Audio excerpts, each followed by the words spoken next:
नमस्कार दोस्तों, welcome all of you in our Bandikui classes channel. Good morning, Radhe Radhe, जय श्री कृष्णा सभी को।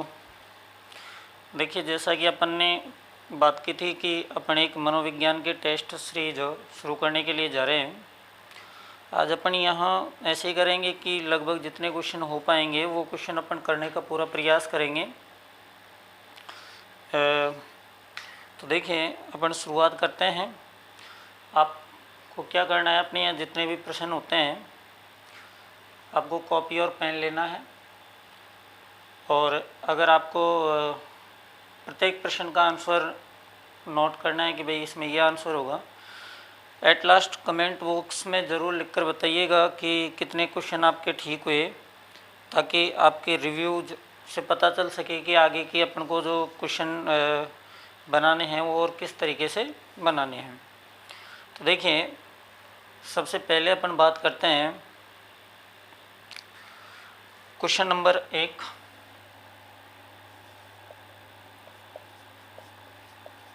निम्न में से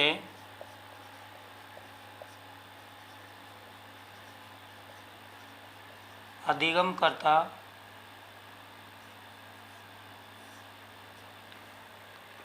शिक्षण प्रक्रिया का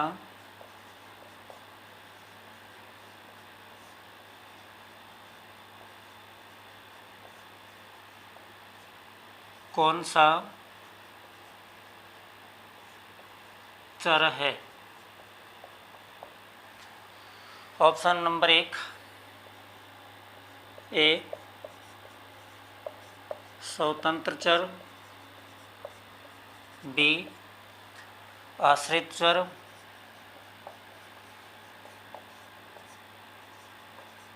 सी मध्यस्थ चर,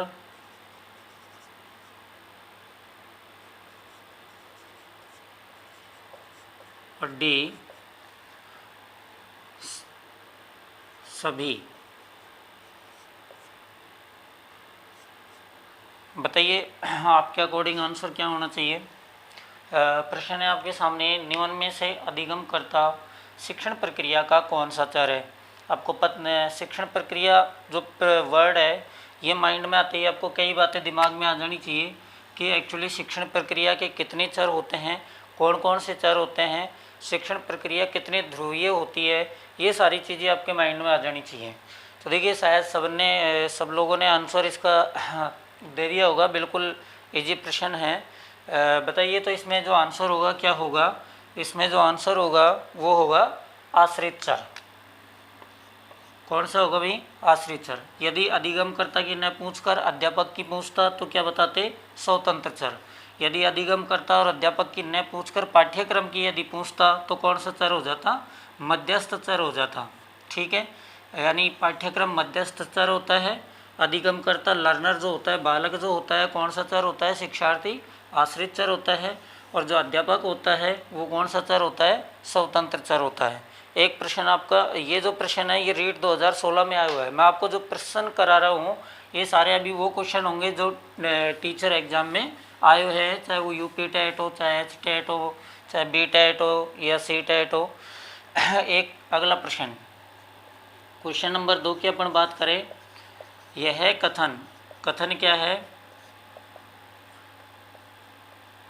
तुम मेरी पीठ खुजाओ, मैं तुम्हारी खुजाऊंगा। ये कथन है। तो यह कथन किस प्रकार के नैतिकता को इंगित करता है?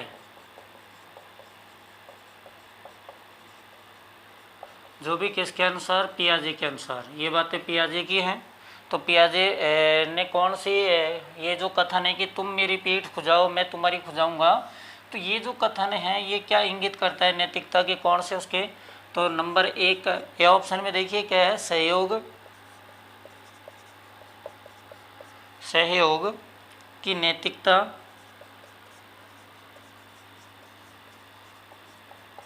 सहयोग की नैतिकता का आरंभ। बी ऑप्शन की यदि अपन बात करें, पूर्व रूढ़िवादी नैतिकता।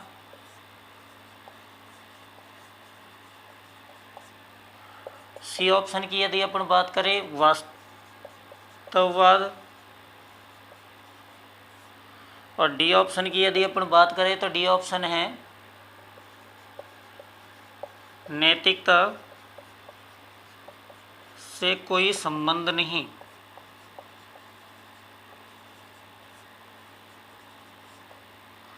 बताइए आपके अकॉर्डिंग आंसर क्या होगा, क्या उत्तर आना चाहिए।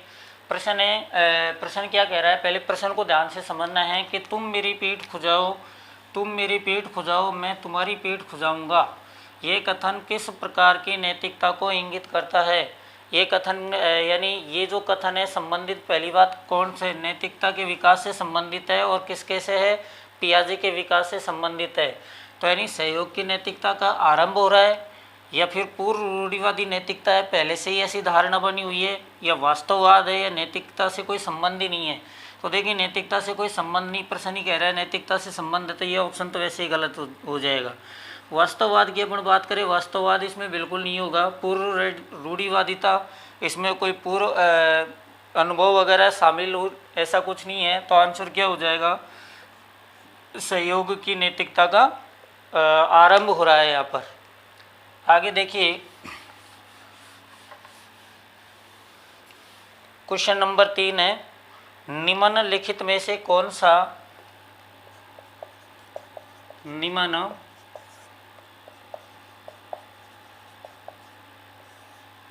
में से कौन सा आयु समूह परवर्ती बाल्य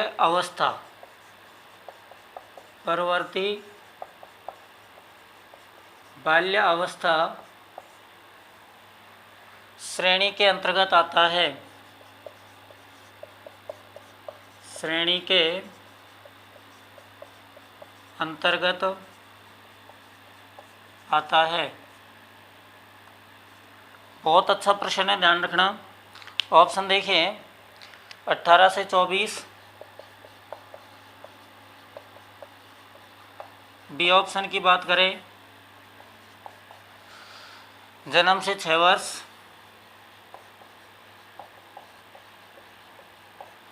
सी ऑप्शन की बात करें 6 से 11 वर्ष, डी की बात करें 11 से 18।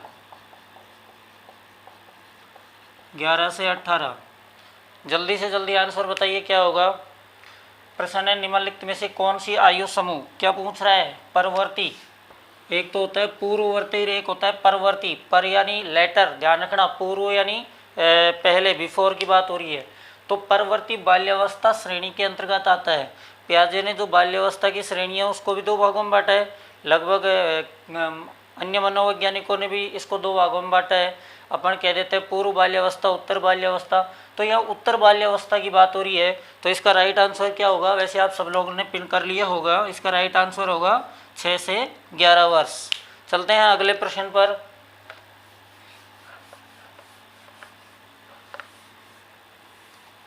Question number 4। क्वेश्चन नंबर 4 बहुत अच्छा है। जेंडर क्या है। नंबर 1, एक आर्थिक अवधारणा, एक आर्थिक अवधारणा है। बी, जैविक अवधारणा है, जैविक अवधारणा। ऑप्शन सी, मनोवैज्ञानिक अवधारणा है।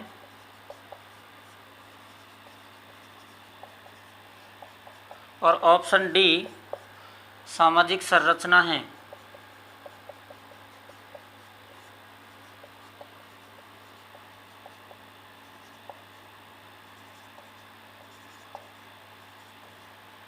हाँ भाई बताइए। और ये जो क्वेश्चन है ये सीटेट 2019 फर्स्ट पेपर में आया हुआ क्वेश्चन है कि जेंडर क्या है। आर्थिक अवधारणा है, जैविक अवधारणा है, मनोवैज्ञानिक अवधारणा है या सामाजिक संरचना है।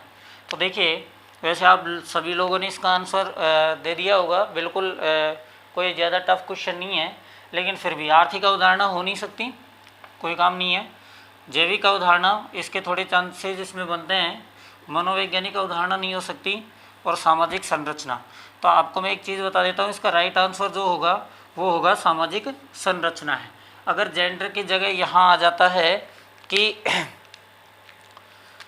जेंडर के स्थान पर लिखा आ जाता सेक्स क्या है, तो ध्यान रखना इसमें जो आंसर होता वो होता जैविक अवधारणा। ये प्रश्न 2-3 तरीके से बनकर आ चुका है।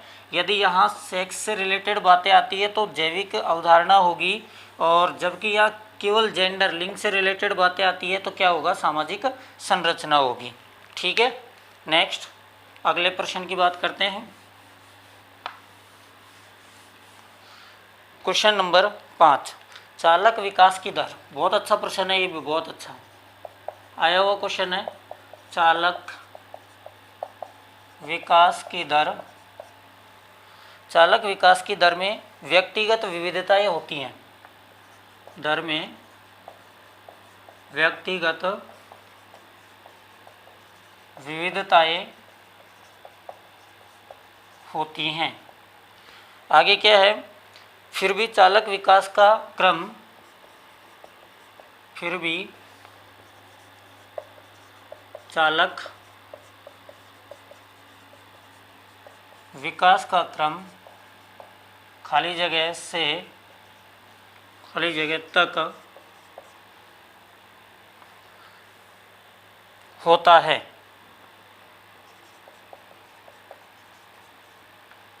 प्रश्न है भाई ये कि चालक विकास की दर में व्यक्तिगत विभिन्नताएं होती है, यानी अलग अलग होता है, लेकिन उसके बावजूद भी ये क्या कह रहा है कि चालक विकास का जो क्रम है वो किससे कहाँ से कैसे होता है।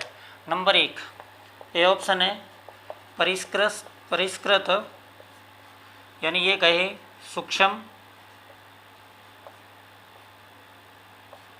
से अपरिष्कृत, यानी स्थूल की ओर।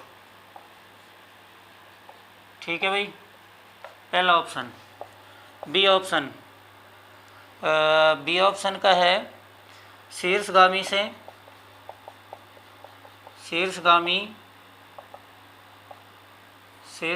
से अधोगामी। सी ऑप्शन अधोगामी से शीर्षगामी, और डी ऑप्शन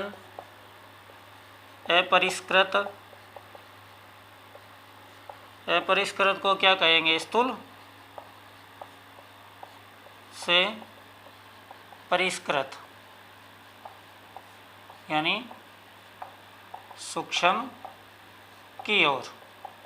हाँ भाई बताइए, जल्दी से जल्दी आंसर बताइए इसका,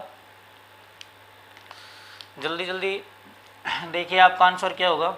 चलिए, चालक विकास की दर में व्यक्तिगत विविधताएं होती हैं, ठीक बात है। फिर भी चालक का जो विकास होता है, ध्यान रखना, चालक का जो विकास होता है कैसे होता है, अपरिष्कृत, यानी स्थूल से सूक्ष्म की ओर होता है। अधोगामी शीर्षगामी नहीं होगा, शीर्षगामी अधोगामी नहीं होगा, सूक्ष्म से स्थूल कभी नहीं होता है। तो चालक विकास का जो क्रम है चलने के इसमें व्यक्तिगत विविधताओं में अंतर्गत, तो उसमें क्या होगा कि जो विकास होगा चालक का विकास का जो क्रम होगा स्थूल से कम होगा, सूक्ष्म की ओर होगा। नेक्स्ट अगले प्रश्न की बात करें। ये जो क्वेश्चन था ये सीटेट 2019 में आया हुआ क्वेश्चन है। ये भी प्रश्नों की रूपरेखा बहुत अच्छी है, देखना।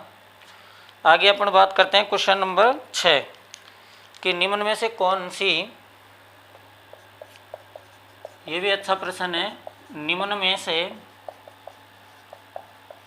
कौन सी शिक्षा मनोविज्ञान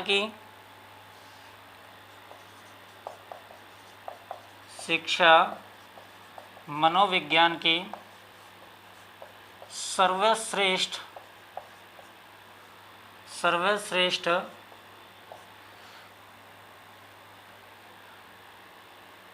व्यक्तिनिष्ठ सर्वश्रेष्ठ या सर्वाधिक व्यक्तिनिष्ठ विधि है। प्रश्न बहुत अच्छा है भाई, और ये यूपी टेट 2017 में आया हुआ क्वेश्चन है। नंबर 1 व्यक्तिनिष्ठ विधि पूछिए, एक ध्यान रखना। अंतर्दर्शन, बी बहिर्दर्शन,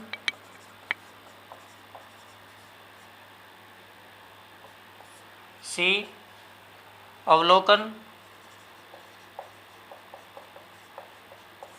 और डी प्रयोगीकरण। इजी क्वेश्चन है, सबको याद होगा। फटाफट बता दीजिए क्या आंसर होना चाहिए इसका। सर्वश्रेष्ठ विधि पूछ रहा है, ध्यान रखना। निम्न में से कौन सी शिक्षा मनोविज्ञान की और जो भी व्यक्तिनिष्ठ, तो व्यक्तिनिष्ठ जो विधियाँ है उनमें सर्वश्रेष्ठ विधि कौन सी होगी? तो इसका राइट आंसर होगा अंतर्दर्शन। क्या आंसर होगा भाई? अंतर्दर्शन आंसर होगा। नेक्स्ट,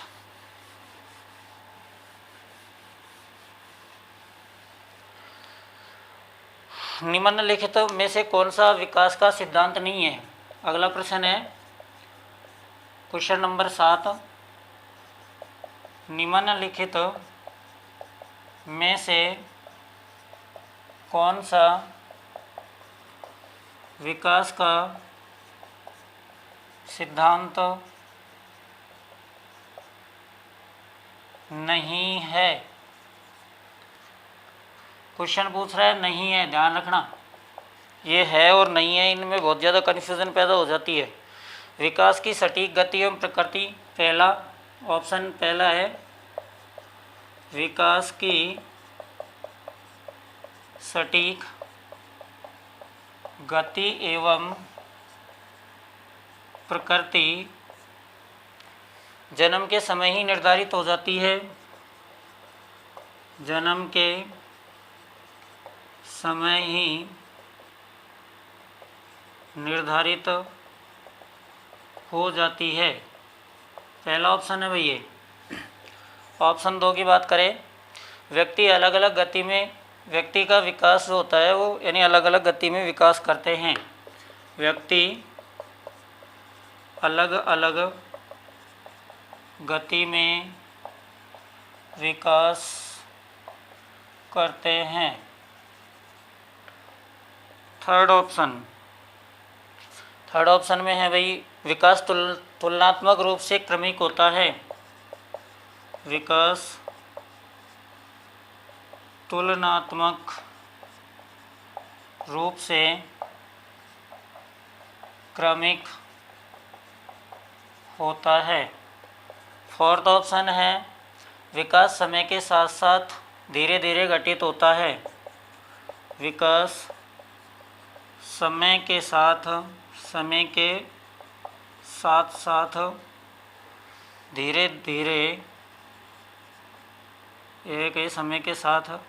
धीरे धीरे घटित होता है। आंसर दीजिए भाई, क्या आंसर आना चाहिए? बताइए फटाफट आंसर क्या आना चाहिए। प्रश्न को पढ़िए, बड़ा अच्छा क्वेश्चन है। प्रश्न को पढ़िए अच्छी तरीके से।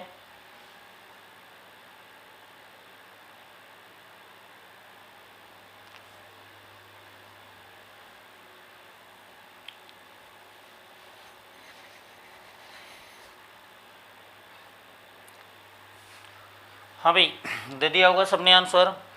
तो देखिए, निम्नलिखित में से कौन सा विकास का सिद्धांत नहीं है, ये पूछा है। पहले को अपन छोड़ देते हैं। व्यक्ति अलग अलग गति में विकास करते हैं, राइट बात है भैया। अलग अलग गति में विकास होता है, व्यक्तिगत विभिन्नता का सूत्र काम करता है। विकास तुलनात्मक रूप से क्रमिक होता है, ये भी ठीक बात है। विकास समय के साथ साथ धीरे घटित होता है, धीरे धीरे घटित होता है, ये बात ठीक है। एक साथ आपको परिवर्तन देखने को नहीं मिलेंगे।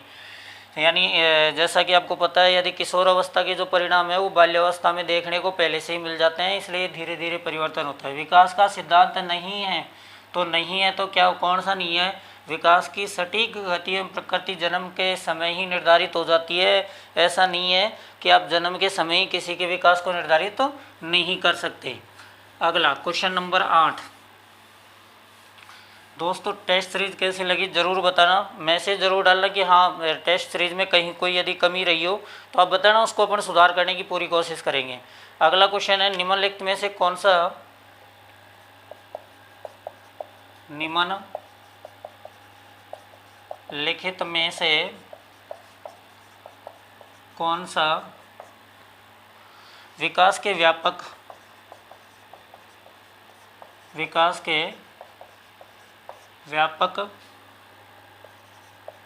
आयाम या पक्ष कह दे, पहलू कह दे, आयामों की सही पहचान करता है?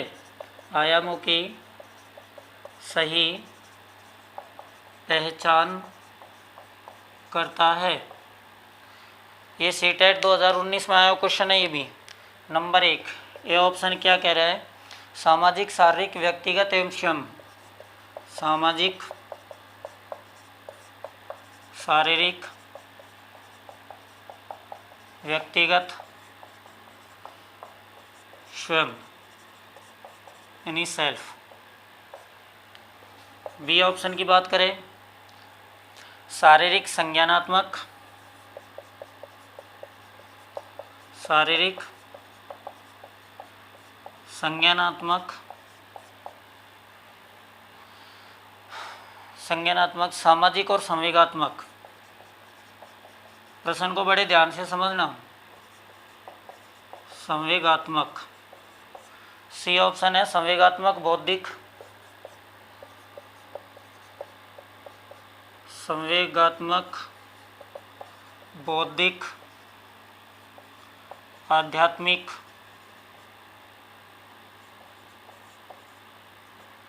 और डी इसमें है स्वयं। लास्ट अपन डी ऑप्शन की बात करें, डी ऑप्शन में है भाई शारीरिक, व्यक्तिगत, शारीरिक, व्यक्तिगत, फिर आ जाती है आध्यात्मिक और संवेगात्मक। फटाफट आंसर बताइए, काफ़ी टाइम मिल गया, क्वेश्चन लिखने में टाइम काफ़ी हो गया। फटाफट टाइम बताइए, आंसर क्या होगा भाई?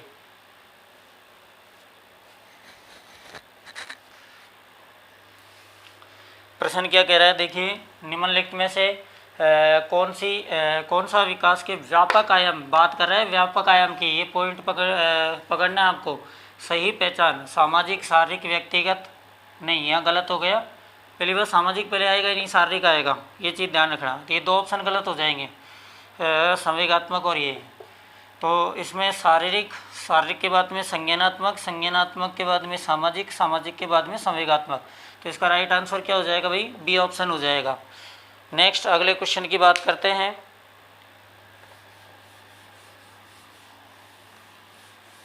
क्वेश्चन नंबर 9, प्राथमिक शिक्षक के लिए बाल मनोविज्ञान का ज्ञान आवश्यक है। क्वेश्चन है भाई, प्राथमिक शिक्षक के लिए, प्राथमिक शिक्षक के लिए बाल मनोविज्ञान का ज्ञान आवश्यक है। क्यों? रीज़न बताइए। पहला ऑप्शन, यह बच्चों को अनुशासित बनाने में सहायता करता है।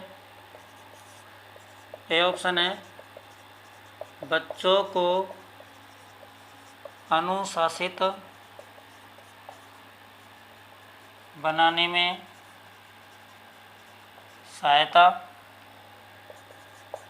बी ऑप्शन है परीक्षा के परिणामों में उन्नति, परीक्षा के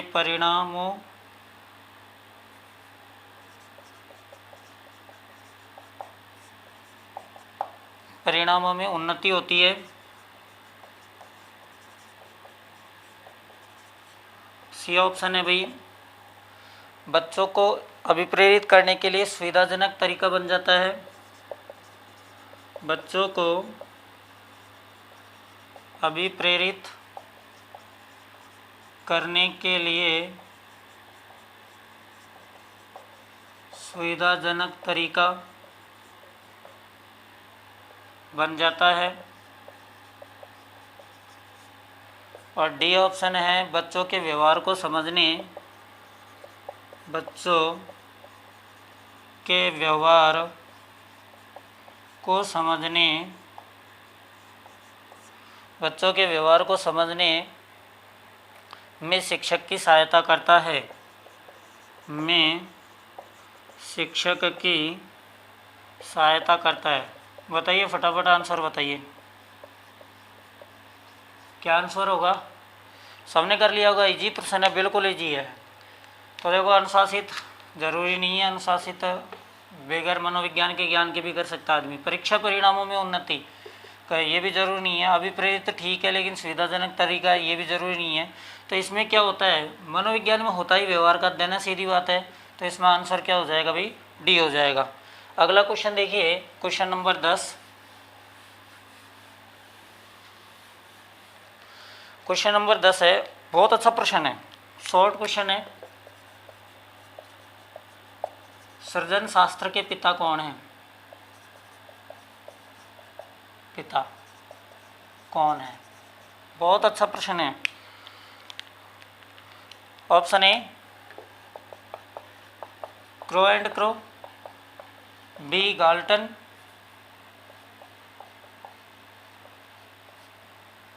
सी अपन बात करें गाल्टन के बाद में Ross and Woodworth, D Woodworth. सृजन शास्त्र, मैं आपको बता देता, सृजन शास्त्र को अंग्रेजी में कहा जाता है यूजेनिक्स। ठीक है, कौन है भाई? जल्दी से बताओ इसका आंसर क्या होगा, फटाफट बताइए। सृजन शास्त्र के जो पिता हैं, देखिए सृजन शास्त्र के पिता है गाल्टन। कौन है भाई? गाल्टन। और इसका इन्होंने यूजेनिक्स जो है इसका प्रतिपादन किया था 1883 में। ध्यान रखना, कब किया था? 1883 में। तो अभी अपन ने ये 10 प्रश्न देखे। एक्चुअली क्या है कि अपन क्वेश्चनों की संख्या बढ़ाएंगे, लगभग एक दिन में 20 से और 30 क्वेश्चन कराएंगे अपन, तो 30 के लगभग क्वेश्चन हो जाएंगे। लेकिन आज आपको पहली बात ये बताना है कि ये जो अपन ने टेस्ट सीरीज चलाई है कहाँ तक ठीक है, किस तरीके से क्या इसके जो परिणाम है वो बहुत अच्छे और हो सकते हैं, किस तरीके से हो सकते हैं, वो सारे आप कमेंट बॉक्स में ज़रूर बताइएगा। साथ में इन चीज़ों पर विशेष फोकस करना कि प्रश्नों में यदि कहीं कोई मिस्टेक है तो आप कमेंट कर देना। हो सकता है कोई क्वेश्चन टाइप में वो लिखने में यहाँ जल्दी में हो गया हो, ऐसी कोई बात नहीं है। एक एक प्रश्न आपके लिए बहुत मोस्ट है। अपना प्रत्येक यूनिट वाइज लगभग प्रत्येक यूनिट के 300 क्वेश्चन सॉल्व करेंगे। इस तरीके से लगभग 1500 क्वेश्चनों की सीरीज ये होगी और सारे जो क्वेश्चन होंगे मोस्ट इम्पोर्टेंट होंगे। अगर अपन ने 1500 क्वेश्चन ठीक से पढ़ लिए तो ये 30 क्वेश्चन कहीं जाने वाले नहीं है जो अपने रेट के एग्ज़ाम में होंगे। धन्यवाद।